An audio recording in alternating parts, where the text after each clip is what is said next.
sikubali bwana, nipe bwana. Hata wewe mwenyewe umezidi bwana. Wewe kuomba tu mimi kisa nikwambia sina, tunaanza rudiana kama polisi bwana. Kwa hiyo mimi nimezidi leo. Alafu kumbe unanitania Yaani mimi nakudai kistaarabu na nipe hela nikasuka na niletea mambo yako. Sasa ndio nini sasa? Yaani mwanaume mzima leo ndio utajua kilicho mtu akanga manyoya. Milima ikutani, binadamu tunakutana. Mama nipe hela yangu. Nipe hela yangu. Si unikimbia na hela zangu mimi? Naomba hela yangu. Mbona unifahamu jana? Yaani 39 40 ubainika na leo nimekubaini.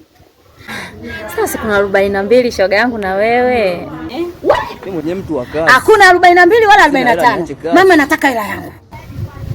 Toa hela za watu. Ukidai hela zako unafanya. Sasa ulikuwepo. Sinaweza nikaweka kitu bondi. Bondi? Wewe una kitu cha kuweka bondi?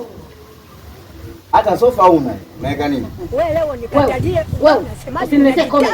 Naomba chana. Nikumalize. Sikiliza shoga yangu. Mimi na wewe tumetoka mbali sana.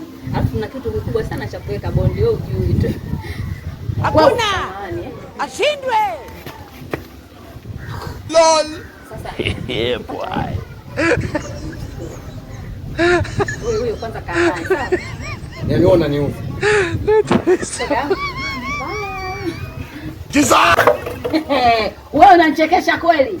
Wewe umeamua kuniwekea bondi huyu. Sasa huyu kashakuwa wangu mazima. Wewe twende huko.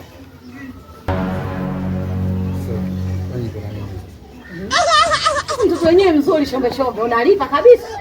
Unanipa katika matumizi yangu. Tondoke. Tondoke. Unashangaa nini? Yeah boy. Twende, ndapokwambia twende.